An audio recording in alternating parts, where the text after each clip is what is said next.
نحمدہ ونصلی علی رسولہ الکریم اما بعد فاعوذ باللہ من الشیطان الرجیم بسم اللہ الرحمن الرحیم۔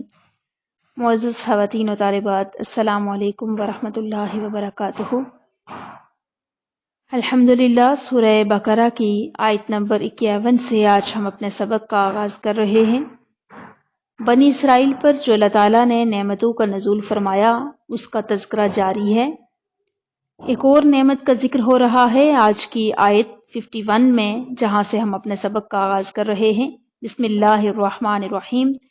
وَإِذْ، اور یاد کرو، یعنی بنی اسرائیل یاد کرو، وعدنا، جب ہم نے وعدہ فرمایا، موسیٰ علیہ السلام سے، 40 لیلۃً، 40 راتوں کا، ثم اتخذتم العجل، پھر بنا لیا تم نے بچڑے کو معبود، من بعدہ، اس کے بعد، وانتم، اور تم، ظالمون، ظالم تھے۔ کیا فرمایا جا رہا ہے کہ جب ہم نے موسیٰ سے 40 راتوں کا وعدہ فرمایا، یہ اس نعمت کا تذکرہ ہے کہ جب فرعون اور فرعونیوں کی ہلاکت کے بعد حضرت موسیٰ علیہ السلام بنی اسرائیل کو لے کر مصر کی طرف واپس لوٹے تو ان کی درخواست پر اللہ تعالیٰ نے تورات عطا فرمانے کا وعدہ فرمایا، اور اس کے لیے 40 دن کی مدت مقرر ہوئی۔ ان 40 دنوں میں ذوالقعدہ کا پورا مہینہ اور 10 دن ذوالحج کے شامل تھے۔ حضرت موسیٰ علیہ السلام اپنی قوم پر حضرت ہارون علیہ السلام کو اپنا نائب بنا کر تورات حاصل کرنے کے لیے کوہ طور پر تشریف لے گئے۔ 40 دن رات وہاں ٹھہرے اور اس عرصے میں کسی سے کوئی بات نہ کی۔ اللہ تعالیٰ نے تختیوں پر تحریری صورت میں آپ علیہ السلام کو تورات عطا فرمائی۔ دوسری طرف سامری نے جواہرات سے مزین سونے کا ایک بچڑا بنا کر قوم سے کہا کہ یہ تمہارا معبود ہے۔ وہ لوگ 1 مہینے تک حضرت موسیٰ علیہ السلام کا پہلے انتظار کرتے رہے۔ جب حضرت موسیٰ علیہ السلام 1 مہینے تک واپس نہ پلٹے تو سامری کے بہکانے سے بچڑے کی پوجا کرنے لگے۔ ان پوجا کرنے والوں میں تمام بنی اسرائیل شامل تھے۔ صرف حضرت ہارون علیہ السلام اور آپ کے 12,000 ساتھی اس شرک سے دور رہے۔ جب حضرت موسیٰ علیہ السلام واپس تشریف لائے تو قوم کی حالت دیکھ کر انہیں تنبیہ کی اور انہیں ان کے گناہ کا کفارہ بتایا۔ اب اس آیت میں اللہ رب العزت اس واقعہ کی طرف اشارہ فرماتے ہیں کہ اتنے احسانات کے بعد تم شرک جلی کے مرتکب ہوئے۔ چاہیے تو یہ تھا کہ تم پر توبہ کا دروازہ بند کر دیا جاتا اور تمہیں نیست و نابود کر دیا جاتا، لیکن ہم نے پھر بھی اپنا در رحمت کھلا رکھا اور تمہاری توبہ کو شرف قبول بخشا۔ ثم، پھر، عفونا، ہم نے درگزر فرمایا، عنکم، تم سے، من بعد ذالک، اس ظلم عظیم کے بعد۔ کون سا ظلم؟ شرک کرنے کا ظلم۔ لعلکم، تاکہ تم، تشکرون، شکر گزار بن جاؤ۔ اس انعام کی یاد دہانی کے بعد آگے فرمایا گیا مزید جو احسانات فرمائے گئے۔ وَإِذْ، اور جب، آتینا، ہم نے دی، موسیٰ کو، الکتاب، کتاب، جب ہم نے موسیٰ کو کتاب عطا کی۔ وَإِذْ آتَيْنَا مُوسَى الْكِتَابَ، جب ہم نے موسیٰ کو کتاب عطا کی۔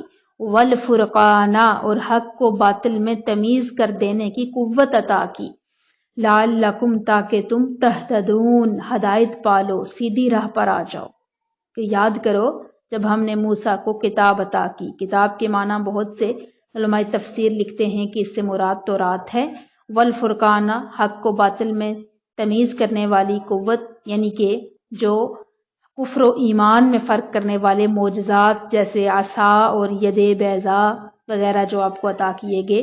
اس کے علاوہ حلال و حرام میں فرق کرنے والی شریعت بھی مراد ہے۔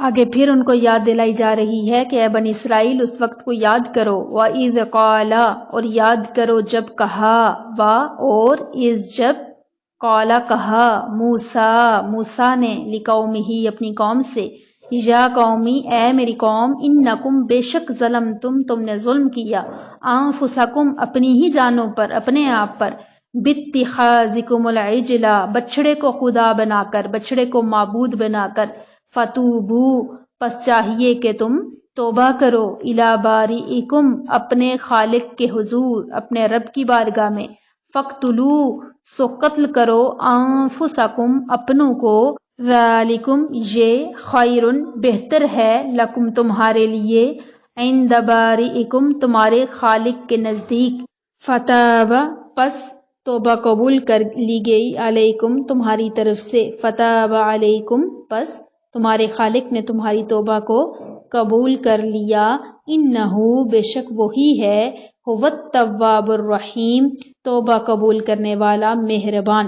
بنی اسرائیل کو بچڑا پوجنے کے گناہ سے یوں معافی ملی کہ حضرت موسیٰ علیہ السلام نے قوم سے فرمایا کہ تمہاری توبہ کی صورت یہ ہے کہ فَقْتُلُوا أَنفُسَكُمْ تم اپنے لوگوں کو قتل کرو، یعنی جنہوں نے بچڑے کی پوجا نہیں کی وہ پوجا کرنے والوں کو قتل کریں گے۔ یعنی انہوں نے کیا کیا تھا، وہ مرتد ہوئے تھے، وہ اپنے دین سے پھرے تھے، اور اس کی سزا یہی ہے کہ وہ ان کو قتل کریں۔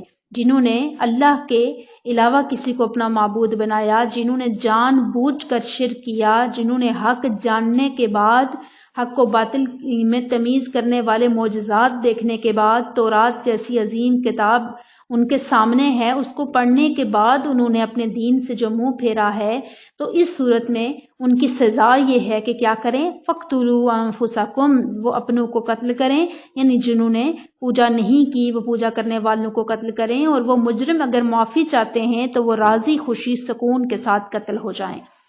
وہ لوگ اس پر راضی ہو گئے اور صبح سے شام تک 70,000 قتل ہو گئے۔ تب حضرت موسیٰ علیہ السلام اور حضرت ہارون علیہ السلام نے گڑ گڑاتے ہوئے بارگاہ الہی میں ان کی معافی کی التجا کی۔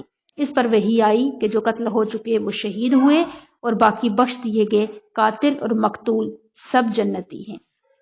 پھر آگے فرمایا گیا وَإِذْ اور جب تم نے کہا یا موسیٰ اے موسیٰ لن نؤمن ہم ہرگز نہ ایمان لائیں گے لکا تجھ پر حتیٰ یہاں تک کہ نر اللہ ہم نہ دیکھ لیں، نرا دیکھنے کو بولتے ہیں، جمع کا صیغہ ہے نرا ہم نہ دیکھ لیں اللہ اللہ کو، نر اللہ ہم نہ دیکھ لیں اللہ کو جہرتن ظاہر فَأَخَذَتْكُمُ الصَّاعِقَةُ فَأَخَذَتْكُمْ پس انہیں آ پکڑا، اچک لیا انہیں، صَاعِقَةُ بجلی کی کڑک نے، وَأَنْتُمْ تَنْظُرُونَ اور تم دیکھ رہے تھے۔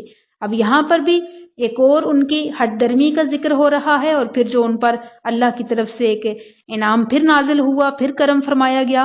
جب بنی اسرائیل نے توبہ کی اور کفارے میں اپنی جانیں بھی دے دی تو اللہ تعالیٰ نے حکم فرمایا کہ حضرت موسیٰ علیہ السلام انہیں اس گناہ کی معذرت پیش کرنے کے لیے حاضر کریں۔ چنانچہ حضرت موسیٰ علیہ السلام 70 آدمی منتخب کر کے ان کو کوہ طور پر لے گئے۔ وہاں جا کر وہ کہنے لگے کہ اے موسیٰ علیہ السلام ہم آپ کا یقین نہیں کریں گے، لن نؤمن لک ہم آپ پر ایمان نہیں لائیں گے، ہم آپ پر یقین نہیں کریں گے۔ کب تک؟ حتی نر اللہ جہرتن جب ہم خدا کو اعلانیہ نہ دیکھ لیں، ظاہری طور پر۔ اس پر آسمان سے ایک ہولناک آواز آئی جس کی ہیبت سے وہ سب مر گئے، اور حضرت موسیٰ علیہ السلام نے اس کے بعد پھر گڑ گڑا کر بارگاہ الہی میں عرض کی کہ یا اللہ میں بنی اسرائیل کو کیا جواب دوں گا۔ اس پر اللہ تعالیٰ نے پھر ان 70 افراد کو زندہ فرما دیا۔ ثم پھر بعثناکم ہم نے تمہیں زندہ کیا، من بعدی اس کے بعد، موتکم اس مرنے کے بعد، یعنی اس مرنے کے بعد تمہیں پھر زندگی دی گئی، لعلکم تشکرون تاکہ تمہیں شکر گزار بنو۔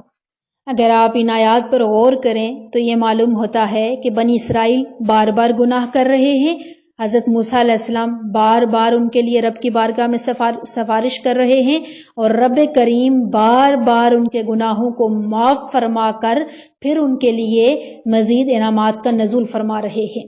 اور انعامات کا نزول یعنی کہ بنی اسرائیل کے گناہ کے بعد اللہ توبہ قبول فرمانے کے بعد کیا کہتے ہیں، لعلکم تہتدون تاکہ تم ہدایت یافتہ ہو جاؤ۔ یہ توبہ اس لیے قبول کی جا رہی ہے، لعلکم تشکرون تاکہ تم شکر گزار بن جاؤ، یعنی اے بندو تمہارے پر اللہ تعالیٰ کے انعامات کا نزول اس لیے ہو رہا ہے کہ پلٹ آؤ اس کی بارگاہ میں اور اس کے شکر گزار بن جاؤ۔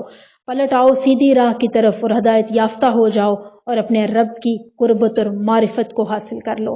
معلوم ہوا کہ انسان جتنے گناہ کرے، غلطیاں کرے، کوتاہیاں کرے، اور پھر بھی اللہ کی طرف سے اگر نعمتوں کا نزول ہو رہا ہے، اس کا مطلب یہ نہیں کہ اس میں انسان کا کوئی اپنا کمال ہے یا وہ خطائیں نہیں کر رہا۔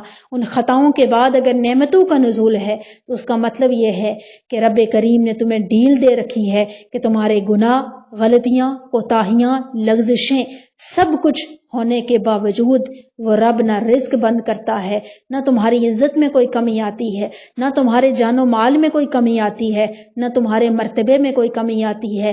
تو وہ رب تمہارے گناہوں کے باوجود تمہیں اس لیے عطا کر رہا ہے کہ آنکھیں کھولو اور پلٹ آؤ اس کریم رحیم پروردگار کی طرف۔ وہ رحیم کریم پروردگار جو اپنی رحمت کے ٹھاٹھے مارتے ہوئے سمندر سے ہر گناہگار کو عطا فرماتا ہے۔